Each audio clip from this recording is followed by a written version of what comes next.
تو آپ کے اوپر زبردست حملہ جو ہے بھارت کا اور افغانستان کی طرف سے، دونوں طرف سے، اب آپ شکنجے میں ہیں۔ وہ افغانستان جو ہمارا دوست تھا اور ہم اس کے دوست تھے اور امدادی تھے، انہوں نے ایک ملک تقسیم کرایا اور بڑی خونی تقسیم ہوئی، لاکھوں انسان مرے، کروڑوں انسان ادھر سے ادھر ہوئے، کس لیے؟ اسلام کے لیے۔ پاکستان کا مطلب کیا علیحدہ ہے؟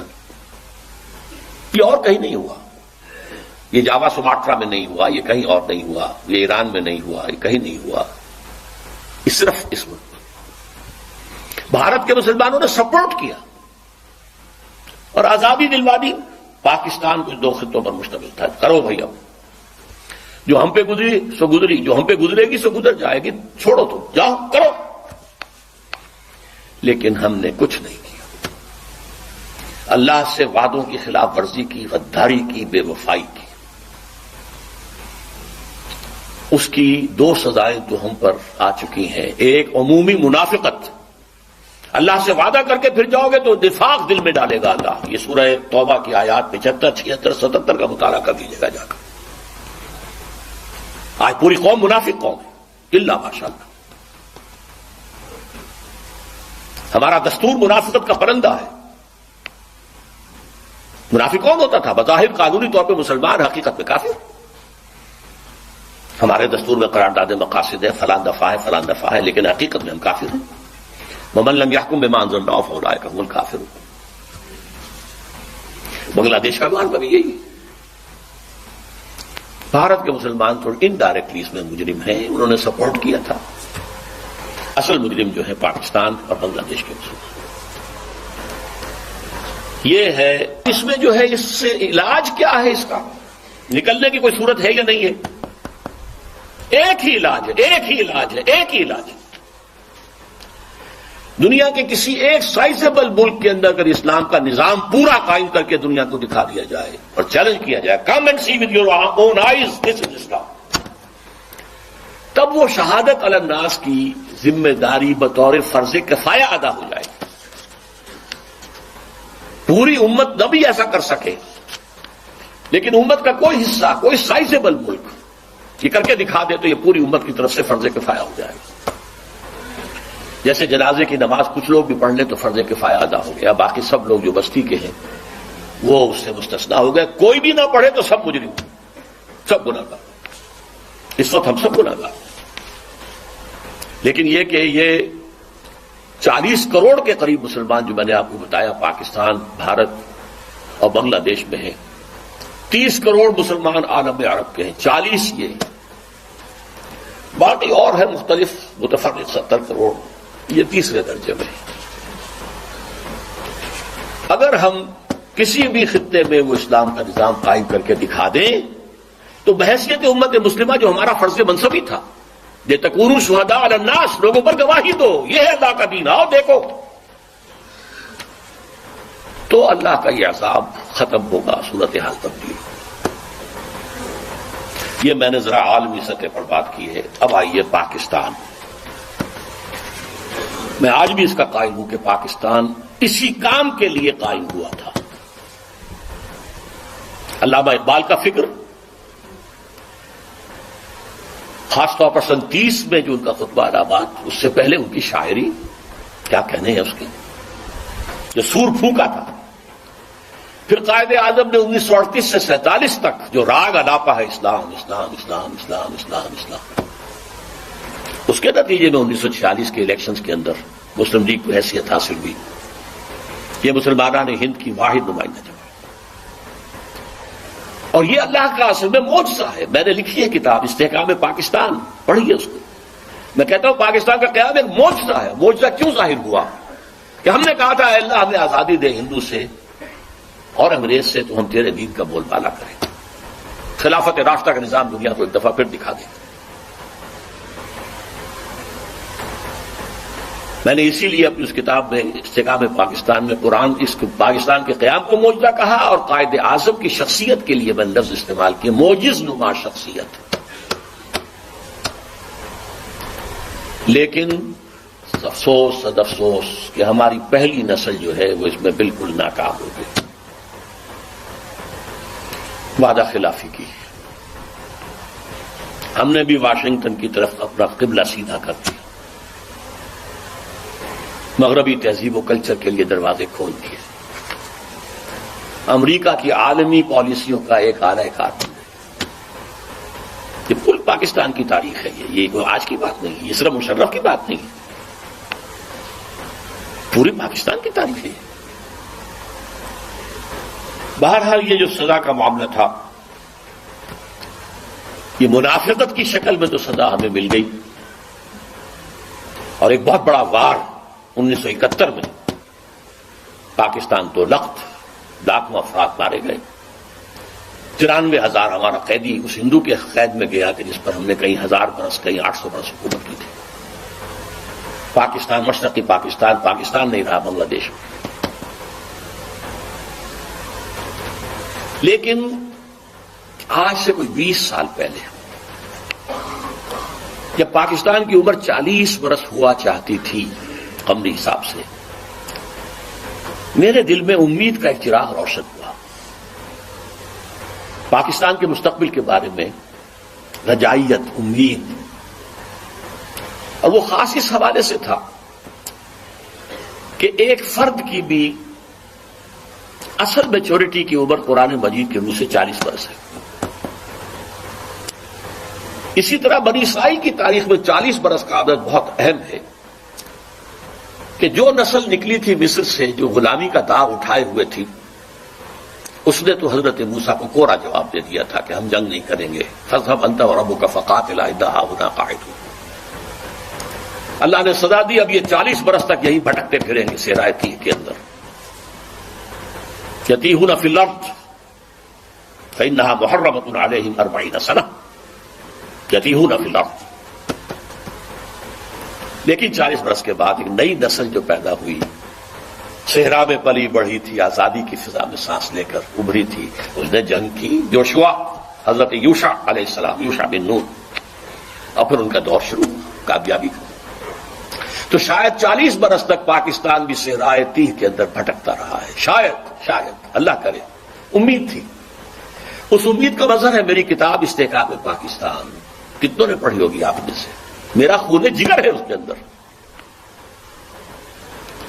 امید تھی کہ ہوگا، انقلاب یہاں آئے گا، اللہ کرے گا، لیکن چند ہی سال میں اس امید کے تار و پور بکھر کے رہ گئے۔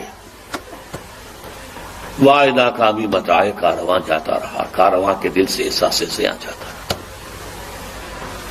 92 میں یہ جو کتاب آئی تھی استحقاق پاکستان، یہ 85-86 میں آئی ہے، لکھی گئی 85 میں، چھپی 86 میں۔ 92 میں میری کتاب وہ آئی ہے جس کا میں نے پہلے بھی ذکر کیا، تو پڑھیے ان کو خدا کے لیے، سابقہ اور موجودہ مسلمان امتوں کا ماضی حال و مستقبل۔ اس میں میں نے پاکستان کے لیے لکھ دیا یاس انگیز کیفیت، 3 میں سے کوئی ایک انجام اس کا ہوگا۔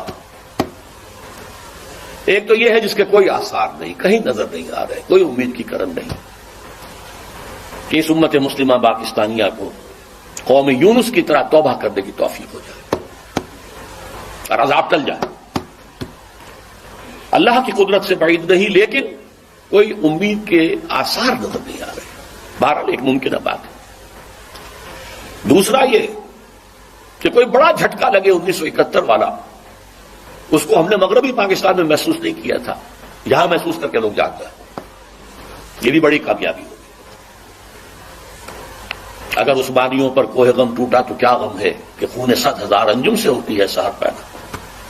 اور تیسرا میں نے لکھا ہے، آج بھی پڑھ لیجئے، 92 کی چھپی ہوئی کتاب، تیسرا امکان یہ ہے کہ بھارت پاکستان کو فتح کرے، کروڑوں مسلمانوں کو قتل کرے، اپنی 1000 سالہ غلامی کا پورا انتقام، اپنے انتقام کی پیاس کو بجھانے کے بعد، لیکن اس کے بعد پھر انشاءاللہ وہ ایمان لائیں گے اور فتنہ تاتار کی تاریخ دوبارہ دہرائی جائے گی۔ کروڑوں مسلمان ان کے ہاتھوں قتل ہوا، کروڑوں،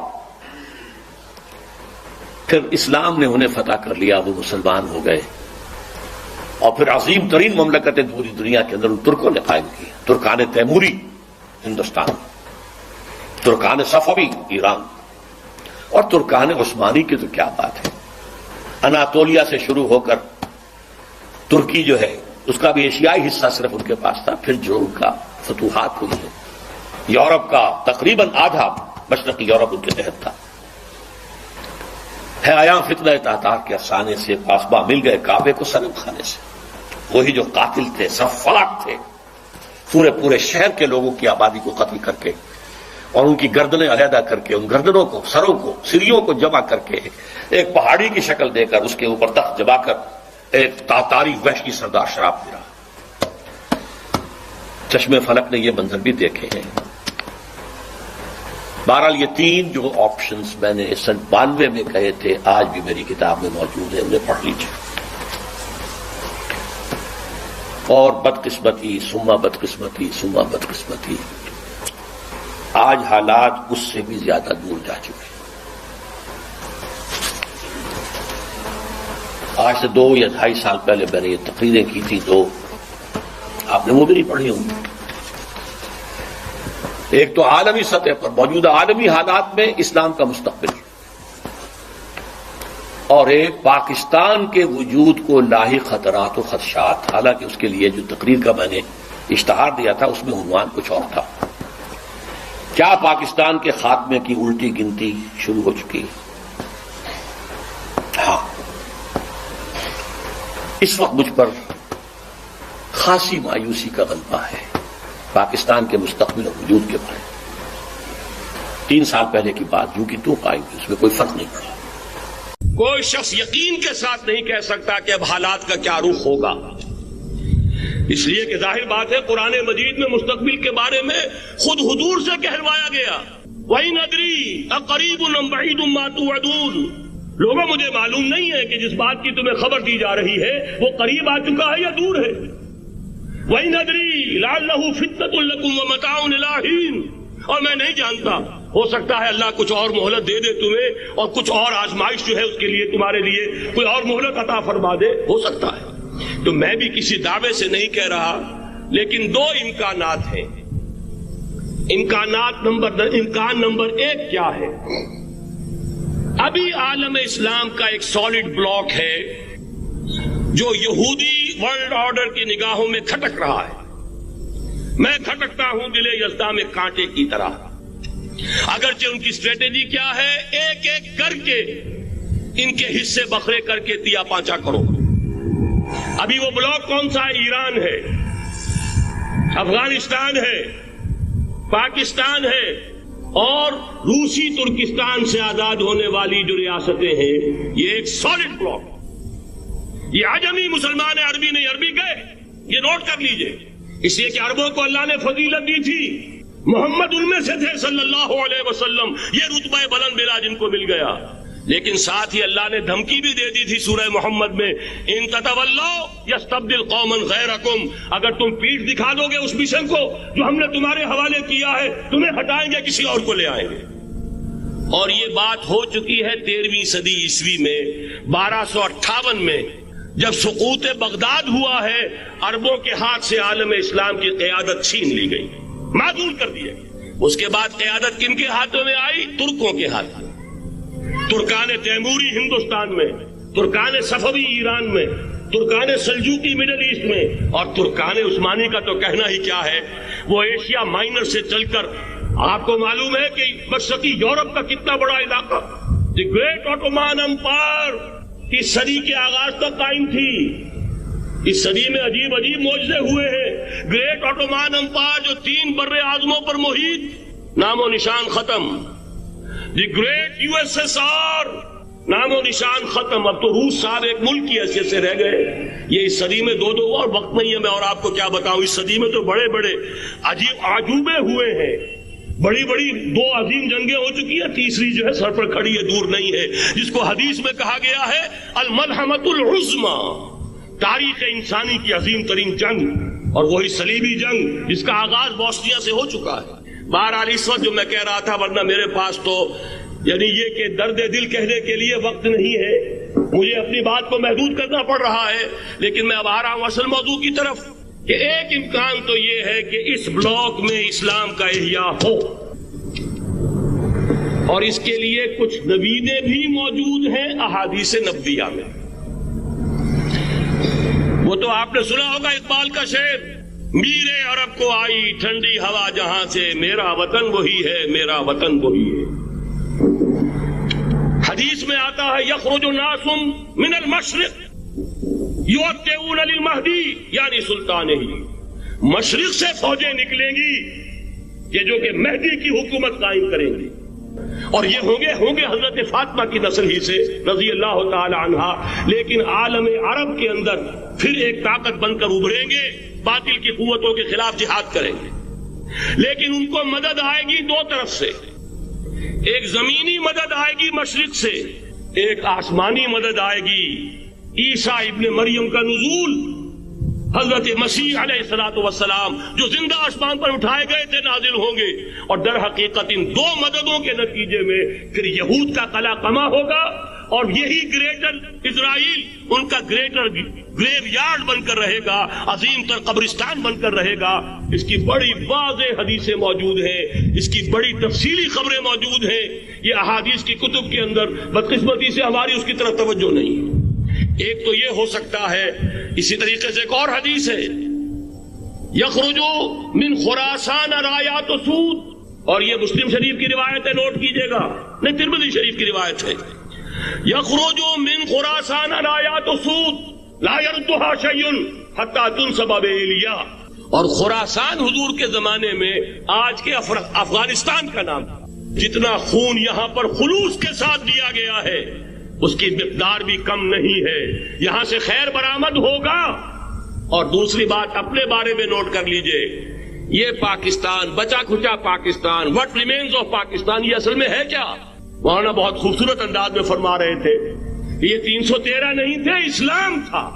اسی طرح نوٹ کیجئے، پاکستان نہیں ہے، 4 صدیوں کی تجدیدی مساعی کا حاصل ہے۔ آپ نے کبھی نوٹ کیا ختم نبوت کے بعد اب سب سے اونچا منصب کس کا ہے؟ مجددین۔ سنن ابی داؤد کی روایت، ان اللہ یبعث فی هذه الامہ علی راس کل 100 عام من یجدد لها دینها۔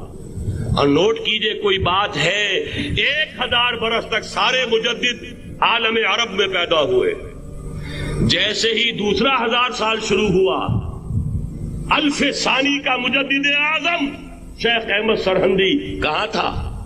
صنم خانہ ہند میں حاضر ہوا میں شیخ مجدد کی لحد پر، وہ خاک کے ہے زیر فلک مطلع انوار، گردن نہ جھکی جس کی جہانگیر کے آگے، جس کے نفس گرم سے ہے گرمی آرات، وہ پھر 12ویں صدی کا مجدد اعظم امام الہند شاہ ولی اللہ دہلوی، 13ویں صدی کا مجدد اعظم سید احمد بریلوی، اس کے خون کا امین اور اس کے ساتھ کے شہداء کے خون کا امین، ان کے جسموں کا امین آپ کا خطہ ہزارہ، آپ کا خطہ سوات، اس میں ان کی جانیں ہیں جو دی گئی ہیں۔ اور وہ نہایت میں آپ سے عرض کر دوں، دور صحابہ کے بعد اتنا خالص اسلامی جہاد پوری مسلمان تاریخ میں نہیں ملے گا جتنا وہ تحریک شہیدین کا۔ 14ویں صدی ہجری میں شیخ الہند جیسا مجاہد اعظم کہ انگریز نے گرفتار کر کے قید بھی کیا ہے، تو کہاں ہندوستان میں نہیں، کہاں جزیرہ سائرس، کیا نام تھا، مالٹا، جزیرہ مالٹا بحر روم میں، اقبال کے نفس سے ہے لالے کی آگ تیز، ایسے غزل سرا کو چمن سے نکال دو، کہیں ہندوستان کی کسی جیل میں ہوا تو شاید اس کے نفس کی گرمی ہی سے کوئی حرارت پیدا ہو جائے۔ اور اسی صدی میں 14ویں صدی ہجری میں اقبال جیسا مفکر، اسی 14ویں صدی ہجری میں مودودی جیسا مصنف، اسی 14ویں صدی ہجری میں مولانا الیاس جیسا مبلغ رحمہم اللہ، عظیم شخصیتیں آج پورے عالم اسلام میں آپ کو تبلیغی دوست ملیں گے۔ یہ کہاں سے شروع ہوئی تحریک؟ دہلی کی ایک چھوٹی سی مسجد سے، وہ مسجد بنگلے والی اب تو بڑی عالیشان ہو گئی ہے، جب وہاں شروع ہوا تھا کام بڑی چھوٹی سی مسجد۔ یہ سارے کام یہاں کیوں ہوئے؟ پورا عالم اسلام آزاد ہوا، کہیں نعرہ اسلام کا نہیں لگا، کہیں عرب قومیت پر، کہیں کسی اور عصبیت پر تحریکیں چلی ہیں، صرف تحریک پاکستان تھی کہ پاکستان کا مطلب کیا؟ لا الہ الا اللہ۔ کوئی سبب ہے کہ یہاں قرارداد مقاصد پاس ہوئی، حاکمیت اللہ کی ہے، کہ اکبر نام لیتا ہے خدا کا اس زمانے میں، یہ سارا ماضی سامنے رکھیے اور حضور کی دی ہوئی پیشن گوئیوں کا مستقبل سامنے رکھیے. ان دونوں سے ثابت ہوتا ہے اس خطۂ ارضی سے کچھ ہونا ہے. میں عالم عرب کے بارے میں تو یقین سے کہہ رہا ہوں، احادیث نبیہ سے صاف ظاہر ہے. ویل للعرب من شر قد اقترب، عربوں کے لیے ہلاکت ہے. قرآن کی تلاوت کے جو آداب ہیں، تعلیم کے ضمن میں اس میں رعایتیں ہیں. مثلا یہ کہ بغیر وضو کے آپ قرآن کو نہیں چھو، لیکن حفاظ کے لیے جو حفظ کر رہے ہوں یہ اجازت ہے کہ وہ بغیر وضو کے بھی، ان کا تو پورا دن رات اسی میں لگتی ہے. اب اگر ان کے جو وضو کی پابندی لگا دی جائے تو ریٹائرڈ ہو جائے گا ان کا وہ پروسیس. انہیں اجازت ہے، علماء نے اجازت دی کہ وہ بغیر وضو بھی قرآن کے ہاتھ لگا. تو گویا کہ ایک ضرورت کے تحت، ایک تعلیم کی ضرورت کے تحت ان آداب میں کچھ کمی کی جا سکتی ہے. میں یہ سمجھتا ہوں کہ ایسے مجمع میں جہاں 300-400 آدمی بیٹھے ہوئے ہیں، ہر ایک کے لیے ممکن نہیں ہے کہ قرآن مجید سامنے اس طور سے ہو کہ دوسرے کے سامنے نہ آئے. وہ اس اعتبار سے اس کو آپ سمجھیے کہ عموم بلوہ ہے، ایک مجبوری کی کیفیت ہے. اچھا، اور اگر آپ کے سامنے قرآن نہیں ہے تو آپ کی توجہ پھر سامنے مقرر کی طرف نہیں رہے گی. آپ اس سے فائدہ اتنا نہیں اٹھا سکیں گے جتنا کہ ٹیکسٹ آپ کے سامنے ہو تب فائدہ اٹھائیں گے. اس اعتبار سے اس میں طبیعت تو ہماری بھی جو ہے اس میں منقبض ہوتی ہے، اچھا نہیں لگتا ہے. لیکن یہ کہ یہ ایک مجبوری ہے، اس مجبوری کے تحت اسے الضرورات و تبیح المحظورات، تو یہ کہیں جہاں مجبوریاں ہوں تو اس میں کوئی کمی ہو جائے تو ایسی بڑی بات نہیں. ویسے اس میں ایک بات میں عرض کر دوں، اصولاً عالم عرب میں اور ہندوستان پاکستان میں ایک معاملہ بڑا متضاد ہے. عربوں میں آپ دیکھیں گے قرآن پڑھنے کا شوق بہت ہے. مسجد میں آئے گا، چاہے 2 منٹ رہتے ہیں، فوراً اس نے اپنی 2 سنت پڑھ لیے، پھر وہ نکالے گا قرآن شریف بیٹھ کے پڑھنا شروع کرتے ہیں. لیکن یہ ہے کہ وہ آداب اتنے نہیں ہیں ان کے ہاں جتنے ہمارے ہاں. اگر اقامت ہو گئی وہیں سامنے رکھے گا سجدہ کرے گا. کیا میں نے یہاں تک دیکھا مسجد نبی میں کہ جہاں جوتیاں رکھ دی جاتی ہیں وہ ستونوں کے ساتھ وہیں اوپر رکھ دیتے ہیں. لیکن یہ کہ پڑھتے ہیں. ہمارے ہاں ادب ہی ادب ہے، پڑھنا بڑھنا سب خراب. یہ دونوں انتہائیں ہیں، ان دونوں سے بچنا چاہیے. ادب بھی، لیکن پڑھنے کے لیے ادب ہے اصل میں، ورنہ یہ کہ نہ پڑھنا سب سے بڑی بے ادبی ہے. ہم نے انسان کو محنت اور مشقت ہی میں پیدا کیا. محنت، مشقت، تکلیف یہ ہر انسان کا مقدر ہے، کرنی ہی ہے.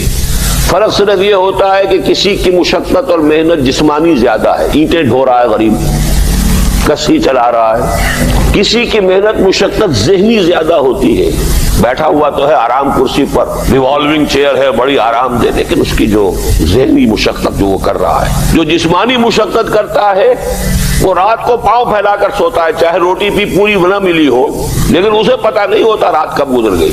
اور یہ دوسرے جو ہوتے ہیں انہیں رات کو بھی نیند نہیں آتی، مخملی گدیروں پر بھی نہیں آتی. انہیں ضرورت ہوتی ہے ہپنوٹکس کی بھی، سیڈیٹیوز کی بھی، ٹرینکولائزرز کی بھی. یہ ساری چیزیں وہاں چلتی ہیں، اس لیے کہ ان کی جو کوفت ہے وہ کسی اور قسم کی. لیکن بچا ہوا کوئی نہیں ہے. محنت، مشقت قرآن نے اتنی قسمیں کھا کر اللہ نے کہا ہے. ہم نے انسان کو، یہاں کسی انسان کی تخصیص نہیں ہے.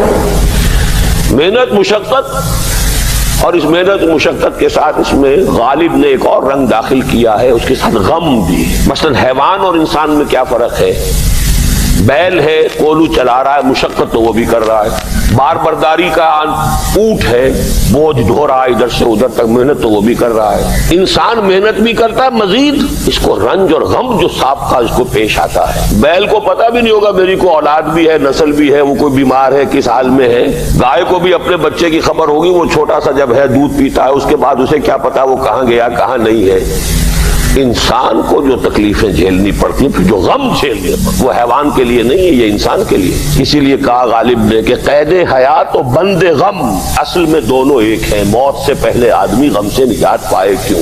تو یہ مشقت اور غم دونوں کو شامل کر لیجئے. انسان کا معاملہ حیوان سے بدتر ہے اس پہلو سے. کبھی کسی بیل کو، اونٹ کو وہ صدمہ نہیں ہوا ہوگا کہ بیٹا نے سینے تان کر کہا ابا جان آپ چھوڑیے، آپ کیا باتیں کرتے ہیں، آپ تقیانوسی باتیں کرتے ہیں، اب زمانے کا رنگ بدل گیا. وہ جو بوڑھے باپ کو جو اس وقت صدمہ پہنچتا ہے، یہی ہے وہ جس پر میں نے اپنی جوانی کھپائی ہے، جس میں میں نے اپنے آپ کو انویسٹ کیا ہے.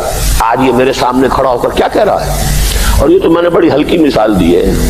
گالیاں دینے والے بھی ہیں، ماں باپ کو قتل کرنے والے بھی ہیں. مرتا نہیں ہے بڈھا کہ یہ مرے تو مجھے یہ ساری جائیداد ملے اور مجھے آزادی حاصل ہو. اے انسان، تجھے مشقت پر مشقت جھیلتے ہوئے، محنت پر محنت کرتے ہوئے ہی آگے بڑھنا ہے. اور پھر اپنے رب کے حضور میں پیش ہونا ہے۔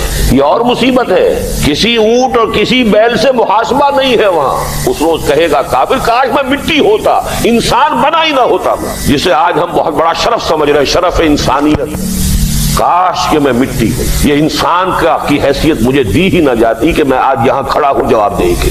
حضور نے فرمایا کل نفس یغدو فبائع نفسہ فموتقها وموبقها، ہر انسان جب صبح آنکھ کھلتی ہے رات کے سونے تک وہ اپنے آپ کو بیچتا ہے۔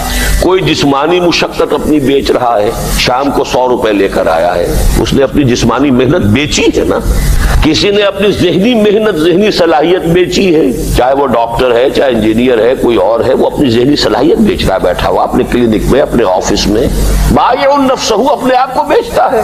یہ بیچنا تو ہر ایک کا ہے، ہر شخص بیچ رہا ہے اپنے آپ کو۔ کوئی بدبخت وہ ہے جو یہ ساری مشقت جھیل کر بھی رات کو جہنم لے کر آیا ہے، گھر میں مشقت بھی جھیلی اور لے کر بھی آیا آگ کے انگارے، اس لیے کہ حرام کاروبار کیا۔ کوئی وہ ہے جو اس مشقت کے بعد اپنے نفس کو جہنم کی آگ سے چھٹکارا دے کر آتا ہے۔ بیچا، جائز جگہ بیچا، جائز طریقے سے بیچا اس نے بھی، محنت اس نے بھی کی، مشقت اس نے بھی کی، لیکن اس نے اپنی مشقت کے نتیجے میں اپنے آپ کو برباد کر لیا۔ تو جب آزمائش میں کوئی پڑے گا تو پتا چلے گا نا کہ کھرا ہے یا کھوٹا ہے۔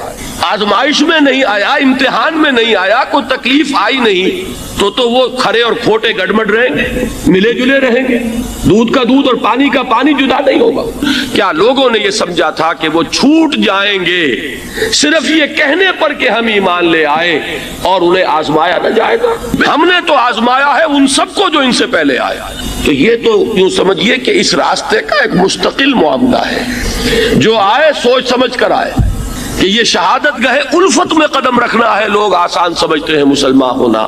جس نے کہا آمنت باللہ، ہم نے آزما لیا، سچ مچ کا یہ ہم پر ایمان کا دعوے دار ہے یا جھوٹ موٹ کا دعویٰ کر رہا ہے؟ یہ سچ مچ کا عاشق ہے یا جھوٹ موٹ کا عاشق ہے؟ ظاہر بات ہے کہ امتحان نہ ہو، آزمائش نہ ہو تو کیسے ان کے مابین تمیز ہوگی؟ کہہ تو دیا سب نے آمنت باللہ، اب ذرا تھوڑی دیر کے لیے ہم بھی اپنے گریبانوں میں جھانکے، ہم بھی کہتے ہیں نا اللہ کا ہمارا ایمان ہے، اللہ پر، آخرت پر، رسول کا عشق کا بھی دعویٰ ہے، اور جب نعتیں ہم سنتے ہیں تو بڑے جھومتے ہیں، لیکن یہ کہ واقعتاً آدمی جھانکے اپنے قلب کی گہرائیوں میں کہ یہ ہم کتنے کچھ سچے ہیں اپنے اس دعویٰ ایمان۔ جہاں کوئی معاملہ آیا، اگر ہم اس دین کے اس حکم پر عمل کرتے ہیں تو اتنا نقصان ہوتا ہے، اس حکم کو پیچھے ڈال دیں تو اتنا نفع ہوتا ہے۔ سچ بتائیے کہ ہم میں سے اکثریت کا فیصلہ کس بات کی طرف جائے گا؟ دین کا حکم پس پشت، دنیاوی مفاد وہ مقدم۔ تو معلوم ہو گیا کہ ہمارا یہ دعویٰ جو ہے اللہ پر ایمان کا اور آخرت کے یقین کا جھوٹا دعویٰ ہے۔ کیوں اللہ کی طرف سے یہ چیزیں آتی؟ دیکھو، کوئی مصیبت تم پر نہیں آ سکتی، نہیں آتی مگر اللہ کے اذن سے۔ وَمَن يُؤْمِن بِاللَّهِ، اور جو شخص اللہ پر ایمان رکھتا ہو، یہدِ قلبہ، اللہ اس کے دل کو ہدایت دے دیتا ہے، اس کے دل کو سکون عطا کر دیتا ہے، وہ راضی برضائے رب ہو جاتا ہے، اس میں شکوہ نہیں رہتا، اس میں شکایت نہیں ہوتی، اس میں تلخی نہیں ہوتی، کیوں ہو گیا، کیسے ہو گیا، کیوں ہو گیا، نہیں ہونا چاہیے، نہیں دیتے۔ یہ سارا جو پیچ آدمی کھاتا رہتا ہے نا اندر ہی اندر، وہ جو پیچ کھا رہا ہے، اس سب سے اسے نجات نہیں گئی۔ پہلی بات یہ کہ یہ اللہ کی طرف سے آزمائش کے طور پر آتی ہے۔ آزمائش، میرا بندہ اس پر صبر کرتا ہے یا نہیں، یا میرے خلاف بکواس کرنے پر آمادہ ہو جاتا ہے۔ اللہ تو ایسا ہے، اللہ نے تو ہم پر کبھی کرم کیا ہی نہیں ہے، اللہ تو ظالم، معاذ اللہ معاذ اللہ معاذ اللہ۔ کہیں ایسا تو نہیں، میرا بندہ جو ہے تکلیف کو جھیلتا ہے میری وجہ سے، یہ سمجھ کے کہ اللہ کی طرف سے آئی۔ یہ صبر جو ہے یہ بہت بڑی کامیابی ہے اگر انسان کو حاصل ہو جائے، اور اس صبر کے نتیجے میں دو اور باتیں پیدا ہوتی ہیں۔ یہ مضامین علیحدہ علیحدہ دروس کے اندر آتے رہے ہیں، لیکن آج ایک نئے عنوان کے تحت جمع ہو کر آ رہے ہیں۔ پہلی بات یہ ہوتی ہے کہ یہ امتحان کا نتیجہ کیا نکلتا ہے کہ آپ نے ایک امتحان پاس کیا تو آپ کے اگلے درجے میں ترقی ہو جاتی ہے۔ 5ویں کا امتحان پاس کر لیا نا تو 6ٹھی میں جائیں گے، اب 6ٹھی کا امتحان پاس کریں گے تو 7ویں میں جائیں گے، 7ویں کا پاس کریں گے تو 8ویں میں۔ درجہ بدرجہ انسان کی دینی، ایمانی اور روحانی ترقی کا ذریعہ یہ آزمائش میں، جتنا اس میں صبر ہوگا، جتنا اس میں تسلیم و رضا جو ہے آپ حاصل کرتے جائیں گے تو آپ کے درجے بلند ہوتے چلے جائیں گے۔ آپ کا امتحان کڑے سے کڑا آئے گا، بڑے سے بڑا آئے گا، مشکل سے مشکل تر آئے گا۔ ایک وقت میں ایم اے کا امتحان بھی آپ کو دینا ہوگا، ایک وقت میں ہو سکتا ہے پی ایچ ڈی کے لیے تھیسس آپ لکھیں، پھر اس کے اوپر جو ہے ٹیم بیٹھی ہوئی اور آپ سے وہ بحث کرے، جرا کرے آپ سے، وہ بھی کرنا ہوگا۔ لیکن یہ کہ اگر پرائمری ہی میں فیل ہو گئے تو اس کا سوال ہی پیدا نہیں ہوتا کہ کبھی آپ ایم اے کا یا پی ایچ ڈی کا تھیسس بھی لکھیں۔ اور اسی کو دوسرے انداز میں کہا گیا ہے قرآن مجید میں، وَلَيُبْلِيَ الْمُؤْمِنِينَ مِنْهُ بَلَاءً حَسَنًا۔ اصل میں ابلا کہتے ہیں، بلا یبلو جو ہے عربی زبان میں آتا ہے آزمانا، خلق الموت والحیات لیبلوکم ایکم احسن عملا، یہی معنی ابتلا کے میں، ابتلا یبتلی آزمانا۔ ابلا یبلی جو آتا ہے باب افعال سے، اس میں آتا ہے کسی کو کسی تکلیف میں ڈال کر اس کو نکھارنا، کہ اس کا جوہر نکھر جائے، اس کے اندر جو خیر ہے وہ اور چمک جائے، لوگوں کو بھی معلوم ہو جائے کہ یہ شخص اس مقام کا اہل ہے، اس کے اندر یہ صلاحیت ہے، اس میں یہ قوت موجود ہے۔ تو یہ گویا کہ اہل ایمان کی صلاحیتوں کو نکھارنے کے لیے اور ان کے درجات کی ترقی کے لیے بھی اللہ تعالیٰ دنیا کے اندر یہ مصیبتیں اور امتحانات جو ہیں آزمائش کے حوالے سے افراد پر بھی اجتماعی طور پر ملاتا ہے۔ اور ایک اس کا اور بھی ہے، اہل ایمان پر اس طرح کی ابتلا و آزمائش کی ایک نوعیت اور بھی ہے، اور وہ یہ ہے کہ جو بھی آپ سے غیر ارادی طور پر یا یہ کہ آپ نے کوئی گناہ ارادی طور پر بھی کر لیا، اللہ تعالیٰ اس کی سزا اسی دنیا میں دے کر آخرت کی سزا سے محفوظ کر دیتا۔ گویا کہ اس سے بڑا خیر کیا ہوگا؟ یہاں کی سزا کیا ہے؟ جھیل لی آپ نے، بخار آ گیا، ٹانگ ٹوٹ گئی، چلیے 3 مہینے آپ بستر پر پڑے رہے نا، اور کیا ہوا؟ کچھ نہیں۔ لیکن یہ کہ آخرت کی سزا ملتی بہت عظیم ہوتی، لہذا کفارہ بناتا ہے اللہ تعالیٰ گناہ، ان جو بھی گناہ ہو گئے، غلطیاں ہو گئی ہیں، ان کا کفارہ اللہ تعالیٰ بندہ مومن کے لیے، حضور کی ایک حدیث ہے، اس کا مطلب مجھے اس وقت یاد نہیں ہے، کہ مومن کا معاملہ عجیب ہے، اسے کوئی تکلیف پہنچتی ہے صبر کرتا ہے، وہ اس کے گناہوں کا کفارہ بن جاتا ہے، اور اگر کوئی خوبی ملتی ہے تو اللہ تعالیٰ کا شکر ادا کرتا ہے، اس کے درجات بلند ہو جاتے ہیں۔ تو یہ معاملہ جو ہے اللہ تعالیٰ کی طرف سے بندہ مومن کے حق میں خیر، کہ در حقیقت اس کے ان گناہوں کی پاداش کہ جو اس نے یہاں کر لیے ہیں، یہی دنیا میں دے کر دھو دیا جائے، پاک کر دیا جائے۔ جیسے آپ کو معلوم ہے دھوبی جو ہے کپڑے کو بھٹی میں چڑھاتا ہے، گرم پانی میں ڈالتا ہے، نہیں ڈالتا، تاکہ اس کا میل نکلے، اس کے آگے پٹکتا بھی ہے ذرا اس کو، تاکہ وہ میل اچھی طرح چھٹ جائے اس سے۔ اسی طرح اگر دنیا میں ہمارے میل چھٹ جائیں، دنیا میں اگر ہمارے گناہ دھل جائیں، تو یہ بڑے نفع کا سودا ہے، بڑے نفع کا سودا ہے، بڑے نفع کا سودا ہے۔ اس اعتبار سے آپ غور کیجئے کہ اگر یہ حقائق ہمارے سامنے رہے تو کیا کوئی تکلیف دنیا کی ہمیں بھاری محسوس ہو؟ ہر مرحلے پر مقابلہ ہے۔ آپ صرف اللہ کا بندہ بننا چاہتے ہیں، 3 مقابلے کرنے پڑیں گے۔ سب سے پہلے کس سے مقابلہ کرنا ہوگا؟ اپنے نفس سے۔ وہ جو کل شعر سنایا تھا کہ مسجد تو بنا دی شب بھر میں ایما کی حرارت والوں نے، من اپنا پرانا پاپی ہے برسوں میں نمازی بن نہ سکا۔ کوئی شخص رشوت پیش کر رہا ہے، حرام شے ہے، نفس کیا کہتا ہے؟ لے لو، کہتا ہے کہ نہیں؟ اور بڑی پٹیاں پڑھاتا ہے کہ یہ سارا تقویٰ کا حیضہ تمہیں ہو گیا ہے، فلاں حاجی ہے، فلاں وہ ہے، وہ بھی لیتا ہے، اور فلاں ضرورت رکی پڑی ہے، بچے کی فیس نہیں گئی ہے، بیوی کو اتنا عرصہ ہو گیا ساڑی کی فرمائش کرتے ہوئے ساڑی نہیں خریدی گئی ہے، یہ ساری پٹی پڑھائے گا نفس کے نہیں۔ اب اگر آپ مقابلہ کر سکتے ہیں نفس کا تو بچیں گے، مقابلہ نہیں کر سکتے مار کھا جائے گا، یہی ہوگا کہ نہیں؟ اذان کا وقت آ گیا، اذان سن لی آپ نے، لیکن پھر نفس نے کہا ابھی اور سو، آپ نے کروٹ لی اور کپڑا خوب ٹھیک کیا اور غین ہو گئے۔ اگر آپ اس نفس کے تقاضے کو اس وقت رد کر سکتے، طاقت آپ میں اتنی ہوتی تو آپ کھڑے ہوتے مسجد کی طرف جاتے۔ گویا کہ بندگی رب کے لیے سب سے پہلا جہاد کس سے کرنا ہوگا؟ نفس۔ اچھا نفس اکیلا نہیں ہے، اس کے پیچھے ایک بہت بڑا بدماش ہے، وہ شیطان لعین، وہ اسے اکساتا رہتا ہے، پھونکے مارتا ہے، الذی یوسوس فی صدور الناس، اشتعال پیدا کرتا ہے، پٹیاں پڑھاتا ہے، برائی کو مزین کرتا ہے، بے حیائی کو فیشن کا نام دیتا ہے، ناچ گانے کو وہ کلچر کا نام دیتا ہے، یہ سارا کچھ کر رہا ہے۔ تو اگر شیطان سے مقابلہ نہیں کر سکیں گے تو اللہ کی بندگی کر سکیں گے؟ تیسری چیز، معاشرہ بگڑا ہوا ہے، بگڑے ہوئے معاشرے کا ایک دباؤ ہے آپ پر. یہ بالکل ایسے جیسے ایک ہجوم ایک طرف جا رہا ہو تو ادھر جانا آسان اور مقابلے میں جانا بہت مشکل، زور لگانا پڑے گا. تو معاشرے کا رخ کچھ اور ہے، آپ کا رخ کچھ اور ہے. معاشرہ نہ خدا کو جانے نہ رسول کو جانے. آپ چاہتے ہیں اللہ اور اس کے رسول کے حکم پہ چلنا، کشمکش کرنی پڑے گی کہ نہیں؟ بہت پیارے ہیں وہ مصرے. زمانہ بات و نہ سازت تو با زمانہ ستیز. زمانہ تمہارے ساتھ اگر موافقت نہیں کر رہا، زمانے سے جنگ کرو. اور بے غیرت اور بے حمیت اور بودے اور بزدل اور کچے لوگوں کا اصول کیا ہے؟ زمانہ بات و نہ سازت تو با زمانہ بے ساز. زمانہ تمہارے ساتھ موافقت نہیں کرتا، بھائی تم زمانے کے رنگ میں رنگے جاؤ. آسان راستہ کون سا ہے؟ زمانہ تمہارے رنگ میں نہیں آتا، تم اس کے مطابق ڈھل جاؤ، کوئی تکلیف ہوگی.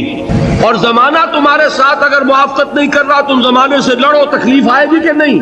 3 جہاد کرنے پڑیں گے تو انسان اللہ کا بندہ بن سکے گا. بات سمجھ میں آئی؟ اسی لیے جب پوچھا گیا حضور سے ای الجہاد افضل یا رسول اللہ، اے اللہ کے رسول سب سے افضل جہاد کون سا ہے؟ آپ نے فرمایا ان تجاہد نفسک فی طاعت اللہ. سب سے افضل جہاد یہ کہ اپنے نفس سے جہاد کرو، کشمکش کرو، مقابلہ کرو، تاکہ اسے اللہ کا مطیع بناؤ. یہ جہاد ہے افضل الجہاد. پہلے میں نے کہا تھا پہلی منزل سب سے اہم، تو جو پہلی منزل کا جہاد ہے وہ افضل الجہاد. بالکل 2 اور 2 4 کی طرح کی بات ہے. اور اسی کو کہا گیا جہاد اکبر. جب آپ غزوہ تبوک سے واپس آئے ہیں، آپ نے فرمایا مسلمانوں یہ نہ سمجھنا جہاد ختم ہو گیا. رجعنا من الجہاد الاصغر الى الجہاد الاکبر. وہ تو چھوٹا جہاد تھا جو ہم کرنے گئے تھے کافروں سے خلاف. یہ بڑا جہاد ہے جو مدینے میں رہ کر ہوگا، ہر آن ہوگا. وہ تو کبھی ہوتا کبھی نہیں ہوتا، یہ ہر وقت ہوتا ہے. ہر صبح ہوتا ہے، ہر رات ہوتا ہے، ہر شام ہوتا ہے، ہر لحظہ ہوتا ہے. ہر وقت کشمکش ہے خیر و شر کی، حلال اور حرام کی، صحیح اور غلط کی. زمانے کی روش اور دین کا تقاضا ٹکرا رہے ہیں. آپ اگر اس راستے پر پہلا قدم رکھیں ایک عزم کے ساتھ تو ہوش ٹھکانے آ جائیں گے. دن میں تارے نظر آئیں گے، 14 طبق روشن ہو جائیں گے کہ دین کا نام لینا آسان ہے، چلنا بہت مشکل ہے. چمی گویم مسلمانم بے لرزم کہ دانم مشکلات لا الہ